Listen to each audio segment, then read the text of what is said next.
Thank you for joining us fresh out of last night. That's huge. Absolutely, man. No, thanks for having me on. I told my boys that I was going on your show, and they were like, sick. Well, I want to let you know, I think I saw one of those reactions, actually. I don't know if you've seen the video. I hope you have.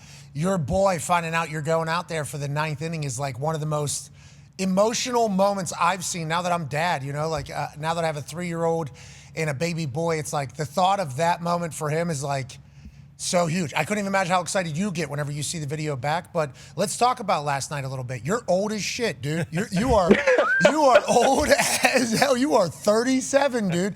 You're not supposed to be doing full game shutouts and then hitting 100 last night for the first time in like 8 years or whatever. Can you just tell me about the emotions of last night and maybe why it was such a special night? And did you know going into the night that it was going to be like that? I mean, I wish I could tell you I knew it was going to be like that, but anytime you're facing a team like that, you just try to put your best foot forward, right? Like it's going to be a dogfight. It's not going to come easy.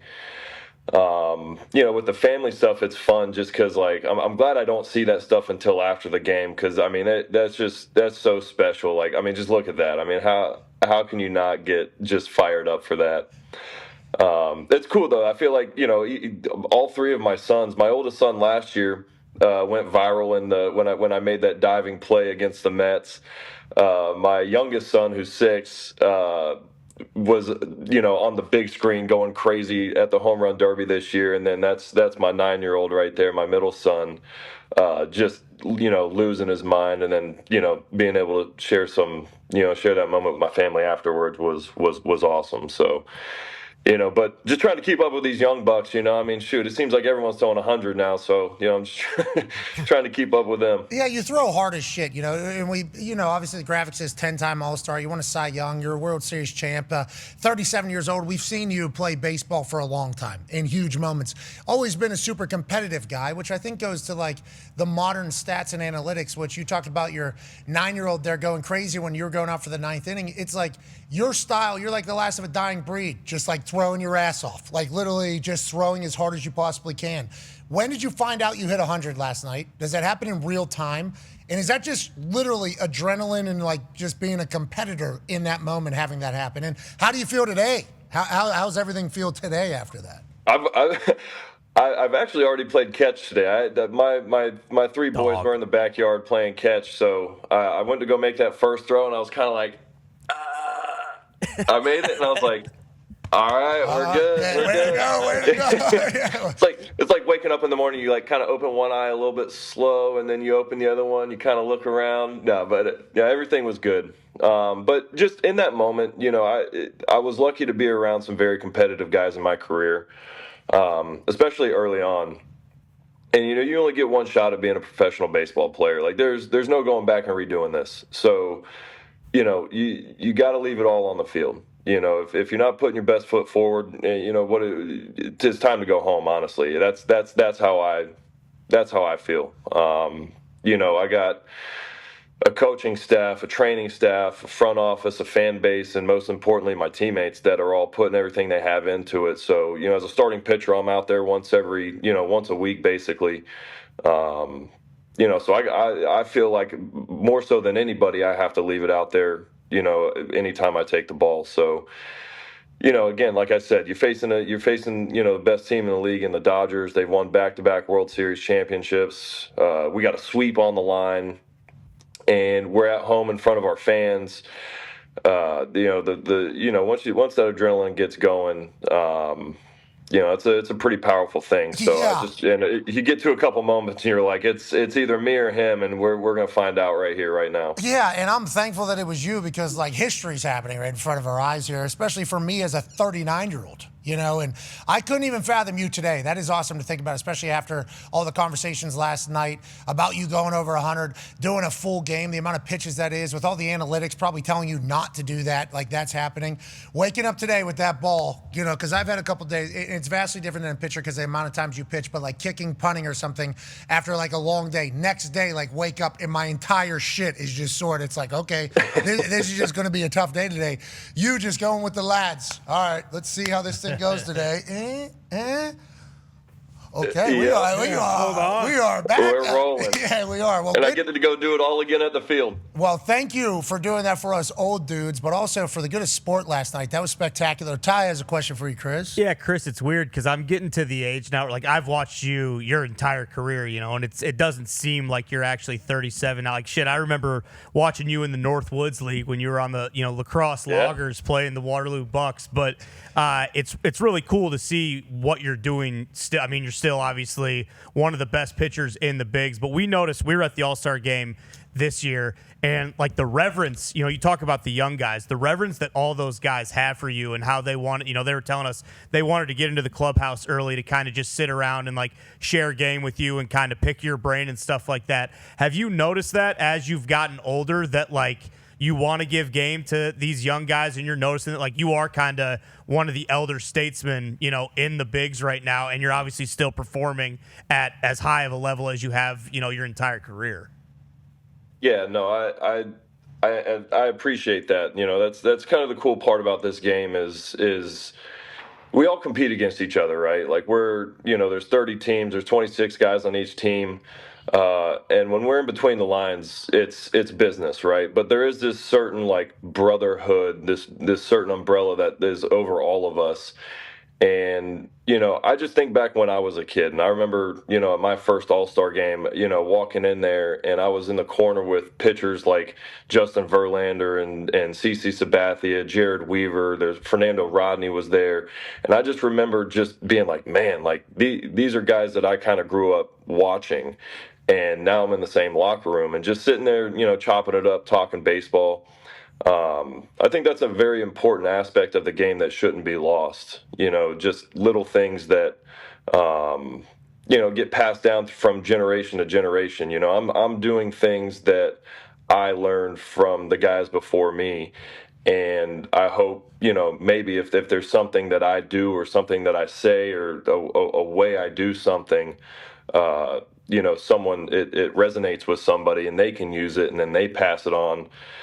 That's a cool thing. Like AJ Pierzynski was at the game last night, and he was my first catcher in the big leagues.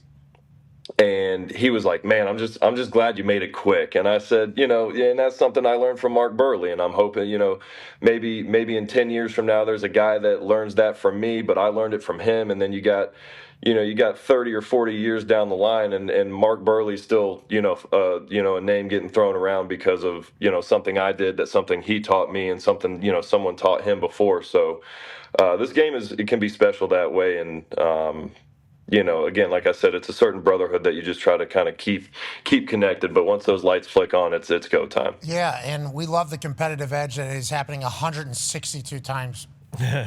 I don't know how you guys do it. I love it. I love that you do it, okay? But I don't know. You guys are on tour, dude. Like, it is just like you guys are on tour for like 5 months, and I respect and appreciate the hell out of you have to take care of your body and everything like that. I ran into Mr. Toll. Peyton Toll yesterday for the Red Sox. He told me, I asked him what he was weighing at the time because he's a monster. He, just like you, monster of a man.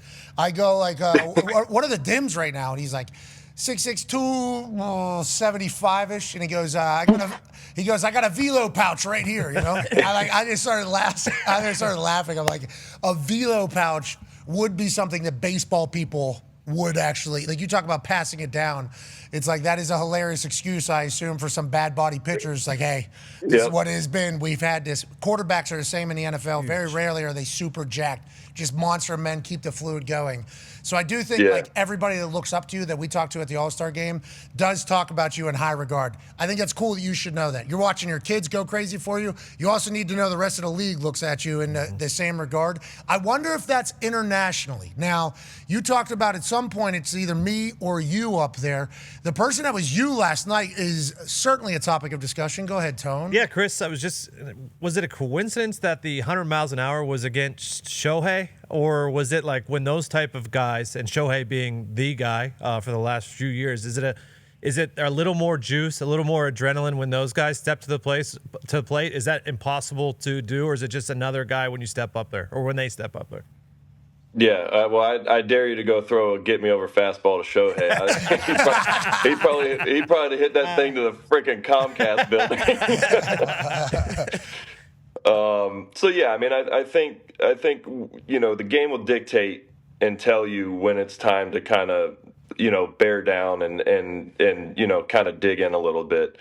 And I think given the circumstances when you have a generational guy like he is, because I mean, let's face it, I mean he's kind of the gold standard right now of what it is to be just an ultimate baseball player, right? I mean, he's doing things no one's ever seen. And, you get in those situations and it's a tight game. Again, you talk about atmosphere and adrenaline. Adrenaline is dictated by moments and energy in the crowd. And so, if you got 3,000 fans there that aren't really paying attention to the game, the adrenaline's not going to be the same as when, like a night like last night, you got a packed house, our fans are going crazy. You can feel that. You might not like see it or hear it or like notice it, but there's a certain feeling. I mean, I'm sure you know what I'm talking about, but it's there's certain times in games where you got to kind of step up. The shit's palpable, like we say that, like, hey, the tension is palpable or the energy is palpable in here. I think that's what you're referring to. And anybody that's been in the arena with everybody kind of generating their energy towards you, there is levels to that shit. Like they're actually 100%. And you talked about like Shohei's doing things that we've never seen before. Stats are telling us what you did last night we've never seen before either.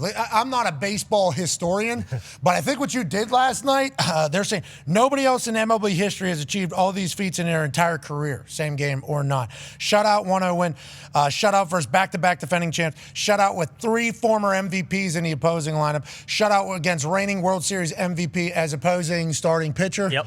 And obviously 10-plus strikeouts, 0 walked batters, and you win one. So what you did last night, nobody's doing either, pal. Let's just make sure we remember they like that. to cherry pick those, with the sun setting at a certain time south of the Mason-Dixon line on a 46 humidity and elevation here and there, so I do appreciate it. I do love the history of the game, but you can get down a rabbit hole chasing numbers sometimes. Yeah, but they can paint those numbers against you too. So when they're doing it for you, let's go ahead and enjoy the hell out of those days. Okay, let's enjoy the hell. I've definitely had them not in my favor, so I definitely I do appreciate it. Yeah, absolutely, as you should. We appreciate it as well. Okay, last question for you, Chris. Obviously, baseball culture and community. Go ahead, Con Man. Yeah, Chris. First and foremost, as a Red Sox fan, I got to say, you are an absolute legend. It's an honor to talk to you, and also the interview you gave at the All-Star game crushed a lot of Red Sox fans because it sounded like you wanted to stay in Boston forever, and they ended up shipping you out of town. So I apologize for them doing that to you, but it worked out. It's pretty cool. You're still crushing it. Still wish you were with the Sox, but it is what it is. When it comes to baseball, we all know, Pat mentioned 162 games. You're in the clubhouse a lot. You're hanging out with the guys. We tried to find the story about Guitar Hero regarding you, but allegedly maybe that didn't happen as far as you loving Guitar Hero. You just gave a weird face. Okay, is Guitar Hero a real story or not? What do you mean? Okay, so it's okay, not. so no. So I mean, I crushed it in college. Absolutely crushed Guitar Hero Rock Band in college. But I don't know if I've picked up a Guitar Hero guitar in probably since college, to be honest with you. Okay, all right. So it wasn't you. So it wasn't you, but good news, it is coming back. Well, out. what was the story? What do we got? A pitcher of some sort missed games because of carpal tunnel in their hand from playing too much Guitar Hero. There was a chance in the Thunderdome.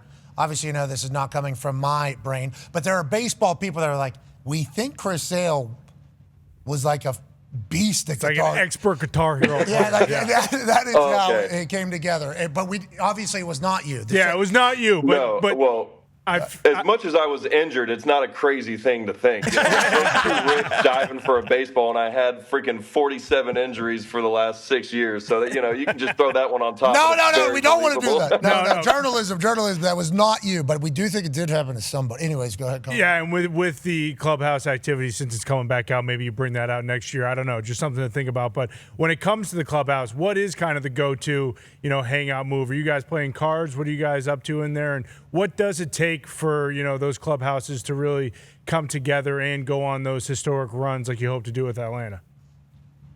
Yeah, so I'll start with the games first. We have a big, like, the Buck Hunter in there. Nice. We have Golden Tee that gets used quite a bit. Chess is actually a big one. We got a handful of guys that like it's competitive too.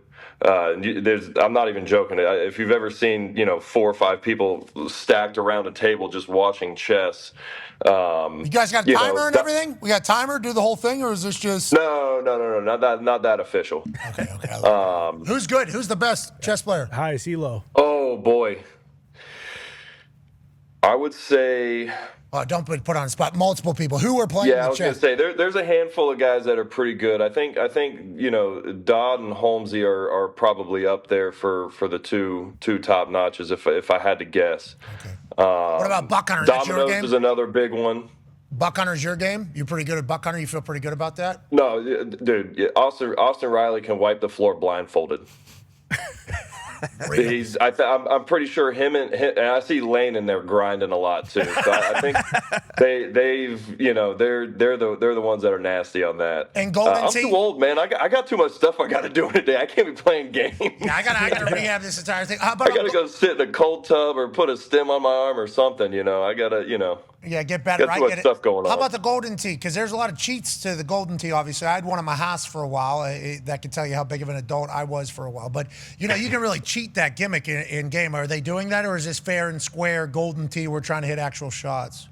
So as far as I know, it's pretty fair and square. That one got used a little bit more in previous years. Jesse Chavez is, lights out on that thing. Him and AJ Minter used to have a daily round of golf on that thing, and then Mint left, and then Chavi left last year. So it still gets used a little bit. But sounds like you got to retire the Golden Tee. You got to move that over to bowling, because that same thing you could go to bowling on there as well. Mine was at least able to on the Golden Tee. Yeah, you could just change the plug-in in the back. You got bowling happening there. That's good one. Less cheatable.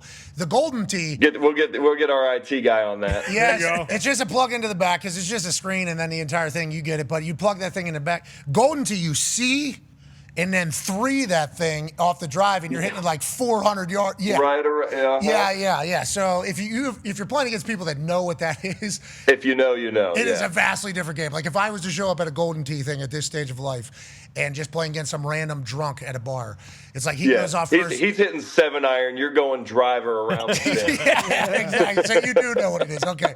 I'm happy to hear that. Obviously, you guys are baseball players looking for any sort of edge. If it's in there, you got to do what you got to do. But that can go to bowling. Tell me about dominoes. Obviously, Bones is a big game, I assume, amongst the Latin community. They do a lot of dominoes, right? Yeah. I'm pretty sure Bob Suarez is our top guy with dominoes.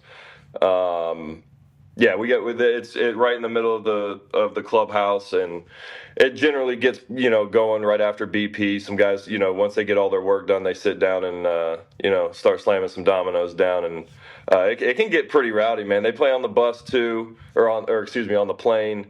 Cards and stuff like that go down, but yeah, we got a good squad, man. We have a lot of fun. We have a little putting challenge we have at the end of every game for player of the game. We got some stakes on it, and it's like I said, this is as good a group as I've ever been with, and we're all pulling from each other. When it's going good, it's the best, and when it's going bad, it's not that bad. And I think that's a sign of a really good team that just trusts each other. We have faith in our ability. We have faith in each other. We trust each other. We have an unbelievable staff. There's no panic. And I think that is one of the most important things of having a successful year, is not trying to do too much when it's going, when it's not going your way. And again, these guys work their butts off every day. We got a lot of guys playing every day, leaving it all out there. So like I said, that makes it easy for me to go out there on my once a week and put everything I got on the line for those guys. Yeah, I couldn't help but imagine that the clubhouse is juiced up.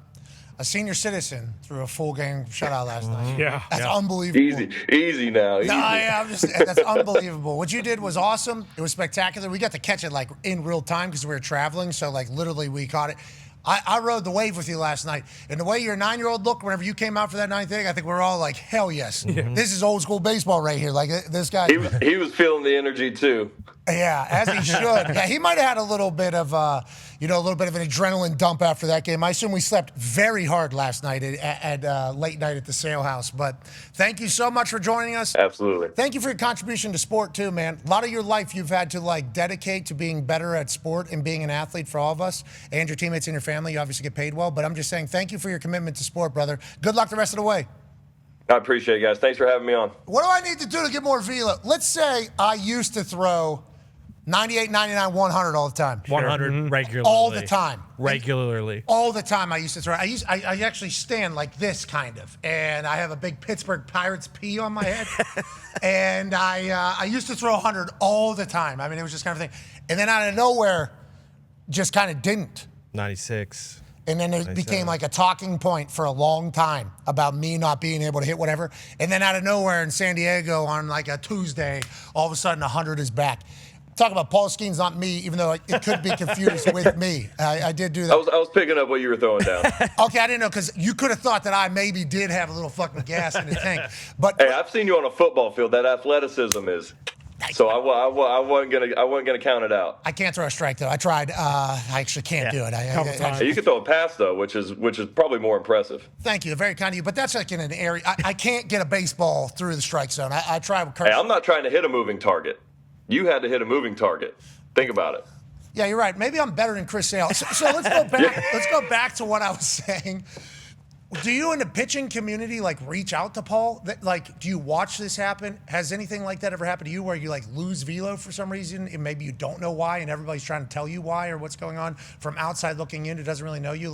How much are you paying attention to that type of shit? And is that normal or common for you pitchers to have maybe a little bit of something going on? For sure. And let's be honest. If it was anybody other than Paul Skeens or Mizorowski, it wouldn't be as big of a deal. I mean, Paul's got one of the biggest lights on him of any baseball player and maybe even, athlete in sports. And those things happen, again, you're talking about a grind of a season. He's really in his second full season as a starting pitcher. I remember my first full year as a starter in 2012, man, it was a grind to get to the end. And, it's one of those things, it's weird how it's tough to do, but once you do it, it becomes a little bit easier to repeat.